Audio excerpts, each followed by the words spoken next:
Para suster, Bapak Ibu, rekan-rekan muda, dan adik-adik yang terkasih, selamat sore.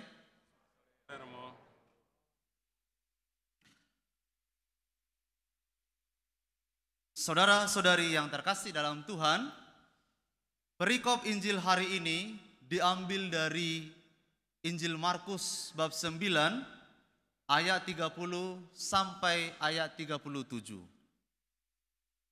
Kalau Anda membuka kitab suci, judulnya adalah pemberitahuan kedua tentang penderitaan Yesus dan pertanyaan para murid tentang siapa yang terbesar di antara mereka. Hal pertama yang dapat saya bagikan kepada Anda ialah Yesus menyampaikan kepada para muridnya tentang penderitaan yang akan dialaminya. Kita kaget karena ternyata para murid tidak mengerti apa yang disampaikan oleh Yesus ini.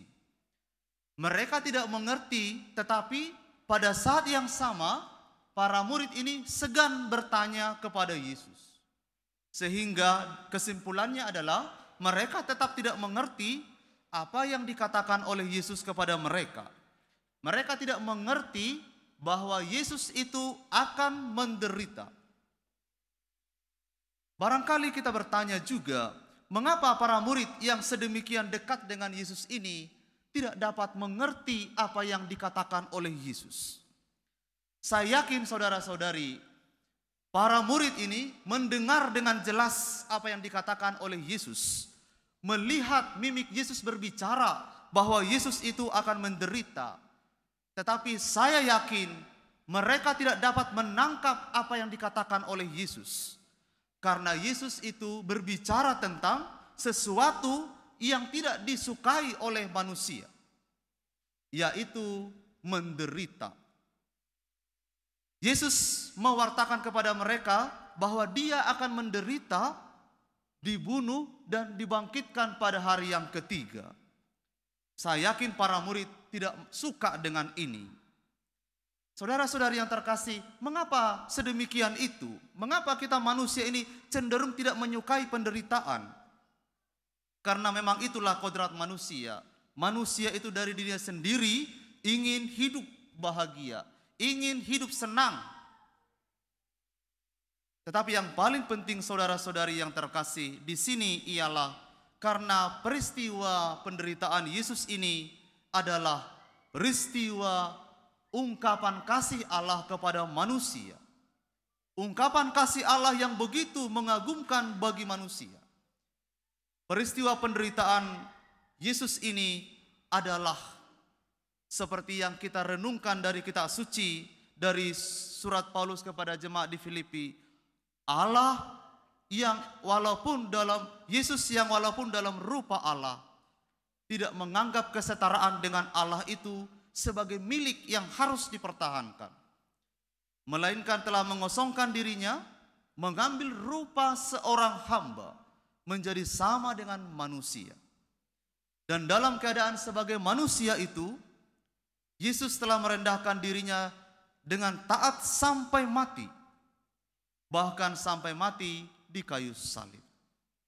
Filipi 2 ayat 6 sampai 8. Allah merendahkan dirinya, maka hanya orang-orang yang mau merendahkan dirinya yang akan mampu mengerti peristiwa cinta kasih Allah ini. Dan dalam hal ini kita seringkali sama seperti para murid tidak memahami kehendak Allah ini. Saudara-saudari, rekan-rekan muda yang terkasih, dengan menjadi anggota gereja, sejatinya kita ini sudah menyatakan diri sebagai orang-orang yang diselamatkan oleh Allah lewat penderitaan dan pengorbanan Kristus. Dengan kata lain, kita semua diselamatkan lewat salib suci Kristus. Maka kita hendaknya tidak pernah malu berbicara tentang salib. Jangan kita malu, jangan pernah malu untuk berefleksi tentang salib. Merenungkan hidup kita ini dalam terang salib Tuhan. Jangan pernah takut hidup dalam semangat salib Tuhan. Penderitaan Yesus itu masih terasa asing di telinga para murid. Tetapi kiranya tidak demikian bagi kita.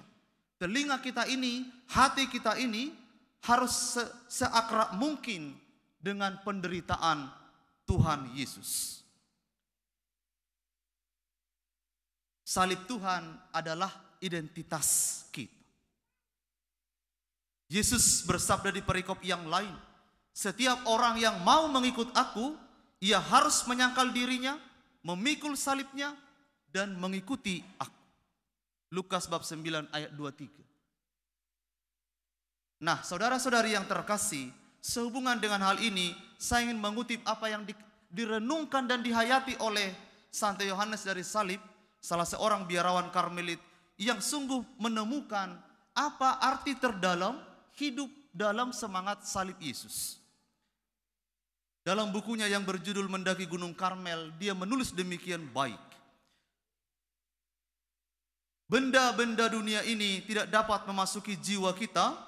Mereka dari dirinya sendiri tidak membebani dan merusak jiwa. Namun keinginan dan hasrat untuk tinggal dalam benda-benda dan ambisi itu, itulah yang merusakkannya. Yohanes Salib ini ingin mengajar kita bahwa bila kita ingin sungguh-sungguh mengikuti Yesus, maka ada satu kata kunci yang harus kita pegang, yaitu menyangkal diri. Menyangkal diri itu salah satu poin penting yang harus kita usahakan, harus kita hidupi sungguh-sungguh dalam mengikuti Yesus. Menyangkal diri itu, saudara-saudari, bukan semata-mata kita ini menolak benda-benda atau melakukan praktek-praktek asketis yang berlebihan. Misalnya berpuasa dengan sedemikian rupa, mengenakan pakaian kasar atau yang jelek, supaya kelihatan bahwa kita ini berpuasa atau menyangkal diri. Atau melakukan praktek penitensi yang berlebihan. Bukan itu yang dimaksud dengan menyangkal diri. Yohanes dari Salib mengajar kita bahwa yang penting dalam penyangkalan diri ini ialah soal hati. Hati yang bebas dari ikatan-ikatan yang bukan Allah. Ikatan-ikatan yang menghalangi saya, yang menghalangi Bapak Ibu untuk mencintai Tuhan dengan sungguh-sungguh. Maka yang membuat kita terhalang itu bukanlah hal-hal duniawi ini semata, tetapi hati kita ini yang terikat dengan sungguh-sungguh dengan hal-hal duniawi ini. Berhasrat dan ingin memiliki hal-hal duniawi tersebut dengan alasan-alasan yang sangat egois. Saudara-saudari yang terkasih, saya ingat ada satu kata yang baik yang diberikan oleh Yohanes dari Salib ini tentang hati ini. Dia mengatakan bahwa menyangkal diri itu adalah membebaskan hati kita dari hati yang diperbudak.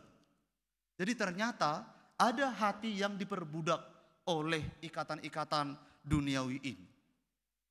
Seolah-olah para saudara-saudari sebagai contoh, kalau tanpa barang itu, kalau tanpa pribadi itu, kalau tanpa kondisi itu, situasi itu, seolah-olah kita tidak hidup. Barangkali kurang lebih seperti itu yang mau dimaksudkan oleh Yohanes dari Salib ini. Maka menyangkal diri itu adalah kita ingin membiarkan hati kita ini bebas. Tidak terikat, tidak ditentukan oleh yang lain. Hati yang bahagia itu tidak ditentukan oleh yang lain. Hati yang bahagia itu adalah ditentukan oleh sungguh-sungguh oleh kasih Allah sendiri. Saudara-saudari yang terkasih, kita perlu menyangkal diri supaya kita ini boleh bebas. Hati kita ini bebas dari segala ikatan-ikatan yang menghalangi Anda, menghalangi saya, menghalangi kita untuk mencintai Tuhan. Terutama kita perlu menyangkal nafsu-nafsu yang tidak teratur, seperti ambisi untuk berkuasa, memiliki dan menguasai sebanyak mungkin, untuk menjadi orang yang terdepan, terkemuka, populer. Para saudara-saudari, nafsu itu menghancurkan martabat kita sebagai anak-anak Allah. Hal-hal ini hanya dapat dikalahkan dengan menyangkal diri. Menyangkal diri, menolak apa yang pertama-tama hanya menyenangkan diri kita sendiri. Hanya menyenangkan daging kita, tetapi membuat menderita roh kita kepada Allah. Mari kita ingat selalu bahwa ternyata kita berkenan kepada Allah bukan karena semua ambisi itu. Tetapi kita berkenan kepada Allah ketika kita dapat melepaskan diri kita dari ikatan-ikatan itu. Dan kita mau melayani sesama. Saudara-saudari yang terkasih, itulah sebabnya Yesus bersabda, jika seorang ingin menjadi yang terdahulu, hendaklah dia menjadi yang terakhir dari semuanya dan menjadi pelayan dari semuanya. Markus bab 9 ayat 35. Barangkali kita perlu bertanya sehubungan dengan perkataan Yesus ini. Kalau demikian, mengapa sedikit sekali orang yang mau melayani? Jawabannya saudara-saudari, karena tidak banyak orang yang mampu menyangkal diri. Mau melayani itu pertama-tama membutuhkan pengorbanan, pikiran, hati, dan seluruh diri kita. Maka bila kita mau melayani, pertama-tama mari berangkatlah dari semangat penyangkalan diri kita, supaya kita dapat sungguh-sungguh melayani kepada sesama. Saudara-saudari yang terkasih, rekan-rekan muda sekalian, kita tahu dengan baik bahwa sekarang ini kita semua hidup dalam era digital dalam berbagai bidang kehidupan kita. Aktivitas kita sehari-hari berurusan secara langsung dengan internet. Kecerdasan buatan itu sudah menyajikan begitu banyak kemudahan dalam diri kita. Generasi yang muda, tua, senior, semua kita sudah menikmati kemudahan-kemudahan dari kecerdasan buatan yang dihasilkan oleh manusia. Tetapi saudara-saudari yang terkasih, pada saat yang sama, saya dan kita semua merenungkan bahwa ternyata di balik semua kemudahan dan kenikmatan yang memanjakan kita ini, kita punya satu persoalan eksistensial yang sama. Bahwa sebenarnya kita sedang dihadapkan pada persoalan keberanian, yaitu keberanian untuk menghadapi penderitaan. Karena kita sudah terlalu dimanja oleh kemudahan ini dan kenikmatan ini, maka banyak di antara kita sudah mulai dirongrong oleh mentalitas ini. Orang takut untuk menderita. Bahkan bila harus menderita karena iman, orang menjadi tidak berani. Orang menjadi takut. Orang tidak lagi mampu melihat dan merasakan hadirnya Tuhan dalam situasi saat kita sedang menderita. Dan yang lebih parah lagi saudara-saudari, orang mulai mereduksi kebaikan Tuhan di dalam penderitaan. Orang berkata, orang menderita itu tidak terberkati. Orang tua yang sakit-sakitan atau saudara-saudara kita yang sakit, yang hanya bisa terbaring, yang hanya terbaring saja, tidak berguna, seolah-olah begitu. Mereduksi nilai kemanusiaan dari fungsinya, kegunaannya. Satu mentalitas yang perlu kita hadapi di zaman sekarang ini. Saudara-saudari yang terkasih, mari kita melihat lebih dalam bahwa nilai dari kebaikan Tuhan, nilai dari manusia itu tidaklah diukur dari seberapa sehat, seberapa besar yang dapat kamu berikan. Kita pertama-tama dijadikan oleh Tuhan dengan baik adanya. Maka penderitaan yang berat sekalipun itu bukanlah aib yang harus disembunyikan. Tuhan dapat menjadikan Anda, menjadikan diri saya ini menderita sebagai saat-saat yang indah bagi saya, bagi kita untuk merasakan sungguh-sungguh Tuhan yang lebih baik, Tuhan yang lebih dekat dengan kita. Santo Titus Brahma itu yang tahun lalu kita rayakan perayaan kanonisasinya menjadi santo, suatu kali dia di penjara, lalu di dalam penjara itu begitu sempit. Dia tinggal di situ dan gelap. Tapi saudara-saudari, dia berkata bahwa pada saat di dalam penjara ini, baru di sini saya merasakan Tuhan yang sungguh dekat dengan saya. Lalu kita semakin yakin ketika kita membaca suratnya yang ditulis dalam penjara itu, dan surat itu sangat sederhana, tapi disitulah kita mengenal pengalaman Santo Titus Brahma tentang Tuhan yang begitu dekat dengan dia. Seringkali saudara-saudari, bukan dalam keramaian Anda merasakan Tuhan. Bukan dalam kelimpahan kita merasakan Tuhan yang begitu dekat. Ternyata dalam keterbatasan, dalam penderitaan yang berat sekalipun, Anda dan saya dapat merasakan Tuhan yang sedemikian dekat dengan kita. Selain itu para saudara-saudari, Allah juga dapat menjadikan peristiwa penderitaan Anda, penderitaan kita ini, memakai kita menjadi saksi bagi orang-orang di sekitar kita. Membuat orang lain melihat betapa Tuhan itu baik dan mereka memuliakan Allah di surga. Saudara-saudari yang terkasih, Allah datang kepada kita dengan jalan salibnya. Allah dengan itu ingin solider dengan kita manusia.